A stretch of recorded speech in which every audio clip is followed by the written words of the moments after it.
Hey everyone, thank you for tuning into this week's episode of Goin with Roen. I am Amanda. Josh is behind the camera and we are here with Jo Potvin of Design to Market Home Staging. Jo, thank you so much for being with us today. Oh, sure. I'd love to get to talk about staging. So we're here at the warehouse to talk a little bit about current trends that you are seeing in the housing market.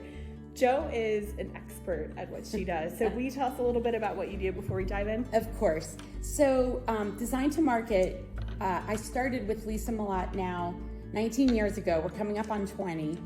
And we are a home staging company, and that our focus is helping people work on the aesthetic of a residential property that they're selling to make sure that they get the best money, the best return that they can by making some kind of investment on getting their property ready. Most of our clients are individual homeowners. We work also with builders, we work with rental properties, so we do different things, but the bulk of it is just individuals who have lived in a home. They want to make sure that they put together a really good presentation. The way I think of home staging, it's kind of like the intersection of retail merchandising and real estate. When you go to the mall and you leave with a new shirt you had no intention of buying, somebody created an environment that made you want to spend money. And that's what we do. We want to help you, help your clients sell their homes faster and for more money. Right. That makes a lot of sense, because when you walk into a house that's for sale and you're doing a showing with your clients and there's no furniture, sometimes it can be a little hard to envision where things go and how that's going to work. So that's also a huge bonus. Well, staging. I have heard, to my way of thinking, I have heard, I did a lot of research on this, and 10% of buyers can walk into a house and get what you're saying. They can say, oh yeah, this would go here, this would go there. But supposedly 90% cannot. The other thing is, unless you're selling a brand new construction home, any home empty has things people would focus on just because there's nothing else to look at. Mm-hmm. So staging lets people get that emotional connection with the house instead of walking in and noticing some tiny nick or something that really doesn't matter, but it's all there is to look at. So there's a reason they stage the model at the new builds. Exactly. In furniture stores, you don't go in and just see shelves of couches. They decorate the showroom. There's a reason. It's true. That's true. Yeah. So tell us a little bit about Design to Market, like how this all started. The tour of the warehouse was just incredible, and it's just impressive. And so how did you, with this idea, how did it grow to this awesome company? Oh my gosh, never would have thought 19 years ago that it would grow to this. We have 17 employees. We have a moving company that we don't own, but they have 4 trucks a day that are here, and we're out staging houses all over greater Cincinnati. We love what we do, and it all started when everybody's just like everyone else who got focused on HGTV in about 2004. We were looking at these Design to Sell and all these different shows, and at that time there really wasn't a company like that here in town. Realtors always did a good job, as they do now, you guys helping people with things to do, but that level of expectation just went crazy after people started really focusing on those shows. So I had a background and had been in the corporate world in sales and marketing, and I had an undergrad and an MBA in marketing. And Lisa, who I started the company with, has a degree in interior design and spent the equal, let's just say, more than 15 years around the country working in residential design in many different cities with all different styles. And we were introduced by a mutual friend, and it started from there to the point now where we're staging a lot of properties. That is so exciting. Very cool. Thanks. So, Jo, when you were giving us the tour of the warehouse, you had mentioned a charity that Design to Market is involved with. Can you tell us a little bit more about that?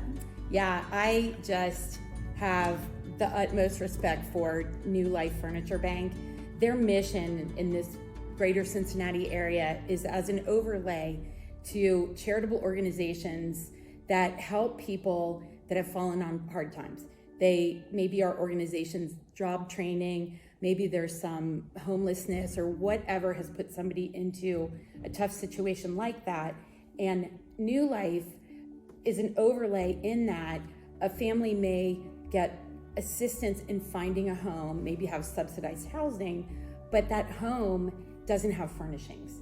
And so what New Life does, and this year they hit 10,000, they've furnished homes for 10,000 families since their beginning.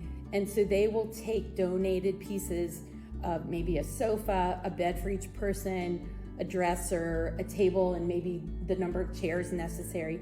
It's a very basic approach, but they just need so much. And they, in any given year, I think last year they furnished 1,000 homes, and they'll probably blow through that this year. So anything that we are at the point of not using for staging that can have a second life, and that's, a lot of things, we donate. And we also ask all of our clients, because most people when they're moving find they have a lot of things that they didn't need to have in their homes, and in paring down, it's just a great natural next step to let somebody else get joy from a piece that you don't need anymore. Oh, that's so cool. So, yes.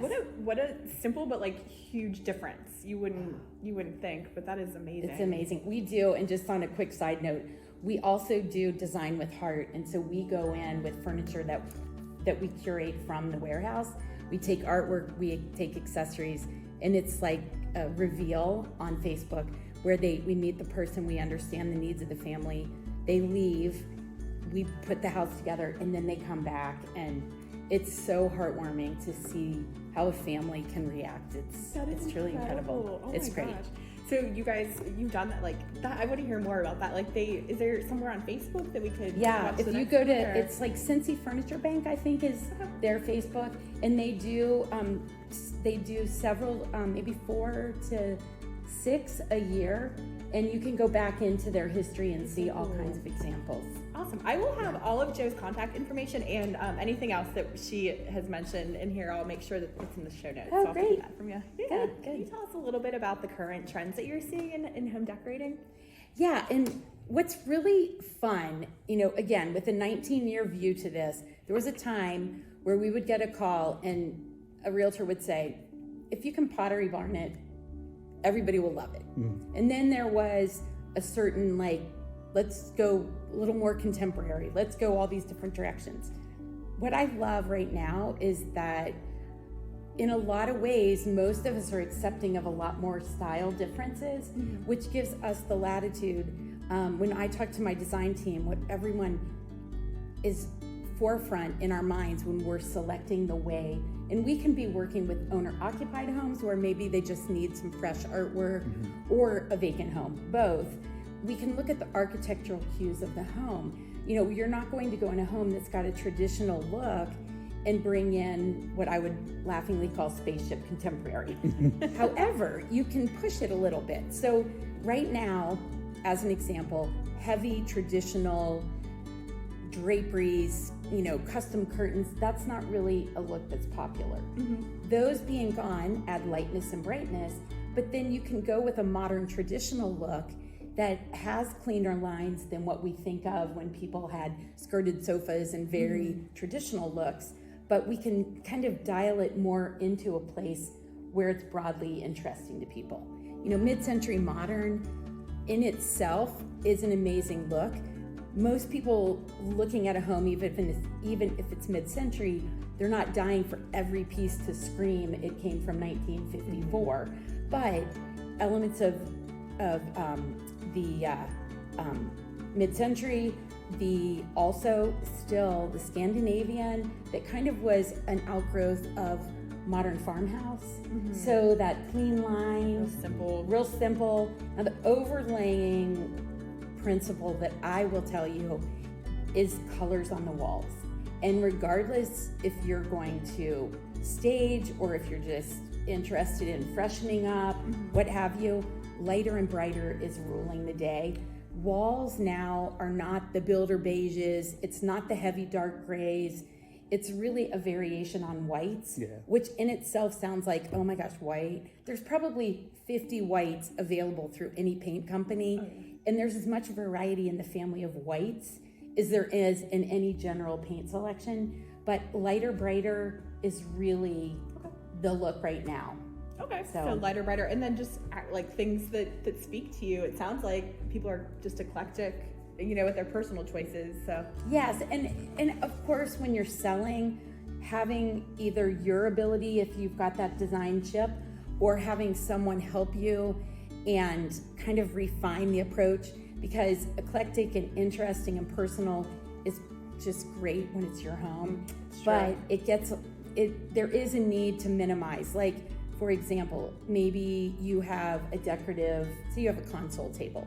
We kind of look at like groupings of 3. Like maybe you'll have a lamp on one end and you'll have a small grouping of some interesting things, but minimize from what you would normally do in living in your home potentially. And one way that you can do that is go into your home and take pictures and look at the pictures, because that's what people are going to see on the listings. And when we're staging, 50% of our efforts are to those photos, because the big goal is to get as many people in there to buy as you can. And the other is, once they're there, you want them to just fall in love with it. So staging to the in-house experience and staging to the photos is equally critical in the world we're in today. So Cool.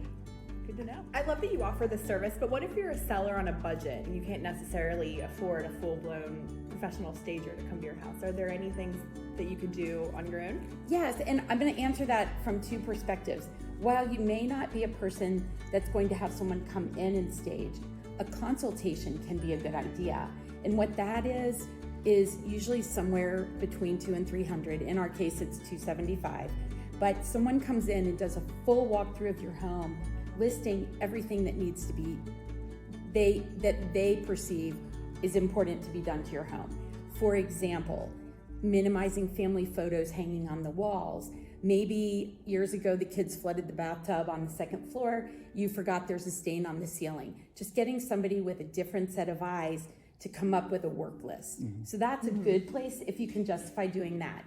If not, otherwise, there is that saying that people can tolerate their own dirt, but not others. So cleanliness, I mean, in the sense of not just the cleaning that you would do on a weekly basis to be tidy. I'm talking inside of the kitchen drawers, take everything out, wipe them down, get the baseboards, get this can lights, just sparkly appliances, bathrooms, totally clean. So clean is important, and that also equates to an outside approach. And we think of it as a real estate ready clean, and that is no yard art. People don't have like decorative flags as much anymore, but anything that makes it so personal.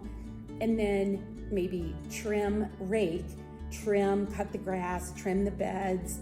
If you can handle doing a little bit of mulching, just a good dark black mulch, colors of red and those kind of things can be hard. And then maybe, you've got a deck and maybe it's got some moss on it from the winter. Go out and scrub it and clean it. So that's really good. Also, in terms of storage, like you want closets to be not more than generally 75% full. So maybe you have family in town or maybe you have friends. Box up your off-season clothes and maybe take them elsewhere. Same thing with the lower level. Like if you've got a basement that's not finished but you're storing, don't have things all over the floor. Get them in boxes, get them on the shelf.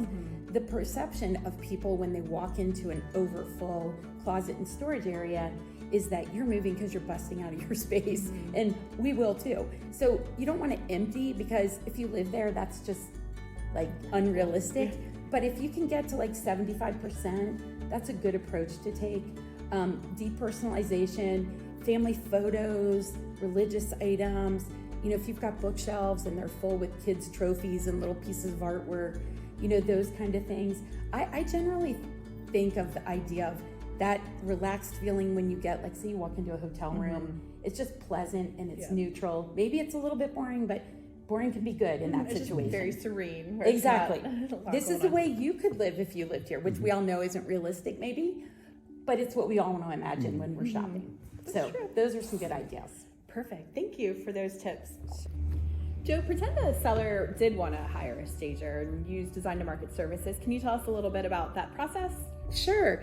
The kind of differentiating piece here is, will you live in your house when you're selling it or will you not?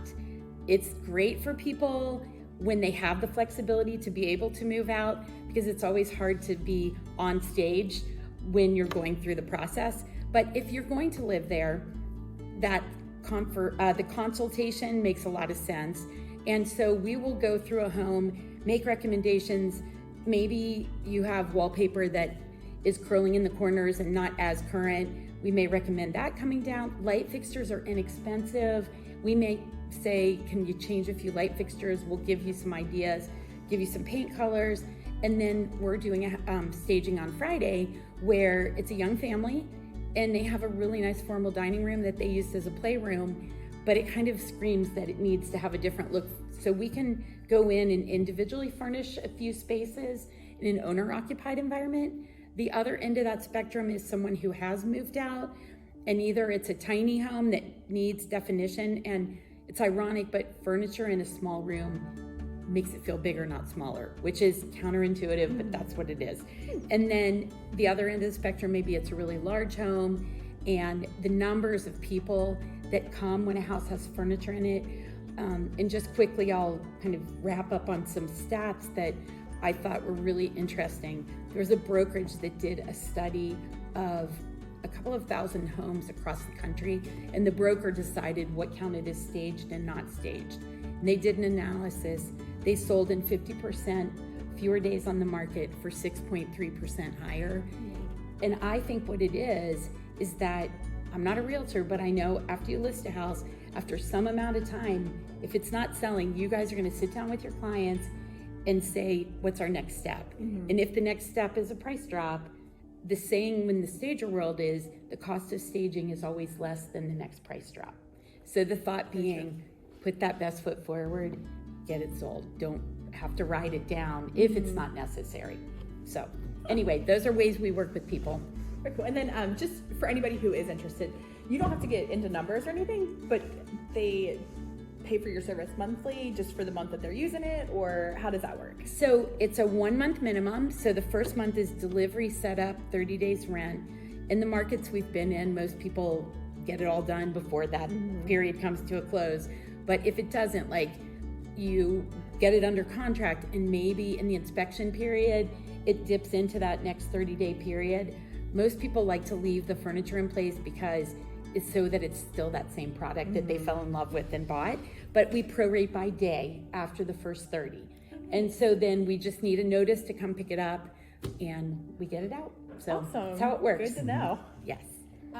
Quite the operation. We keep all different styles and proportions, and because we can do in a day, we can be doing 400 square foot 1 bedroom condo and a $8,000 house in Indian Hill. I mean 8,000 square foot house in Indian Hill. So we have to have all those With looks. those, do they usually want like the whole thing staged, like all the bedroom stuff? Or No.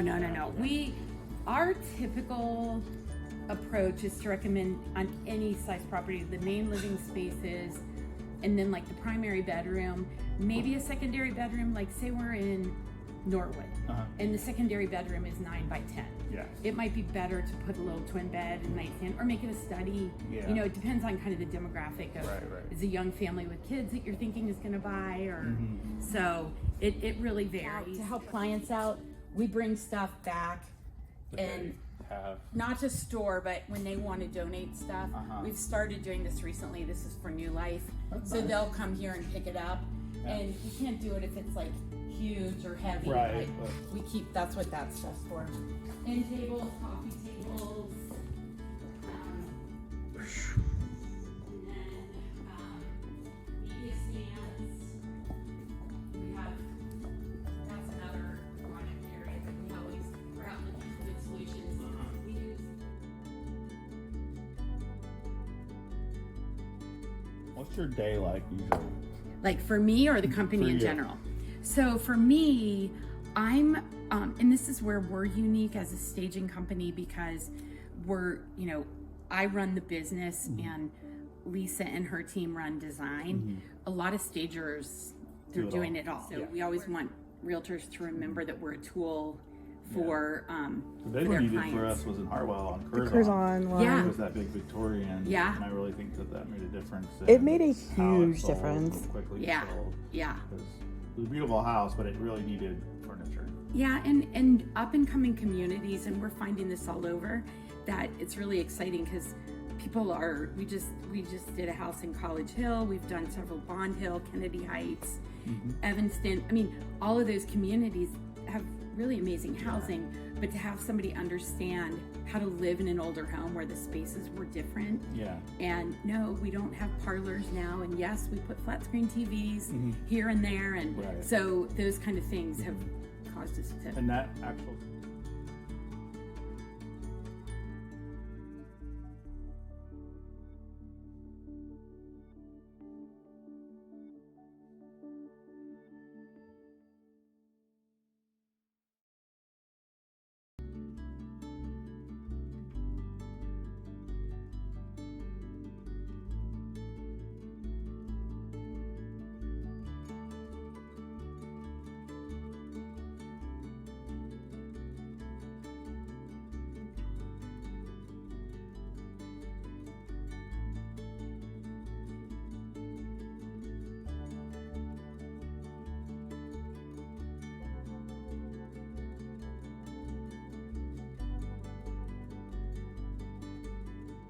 Jo, thank you so much for taking time to be with us today and for showing us Design to Market. Well, it's so great to have had the opportunity both to work with you guys and to have you here. I'm really impressed with all that you're doing and love to see a great future with that. Well, hopefully we'll have you on our upcoming Wyoming listing here in a couple months. Excellent. yeah. Oh, great. Thank you. Everybody, thank you so much for tuning into this week. Do you have anything you want to add before we say goodbye? Cool. We'll see you guys next week on Goin with Roen. Thanks again for watching. Please be sure to like, comment, share, and subscribe. See you next week on Goin with Roen.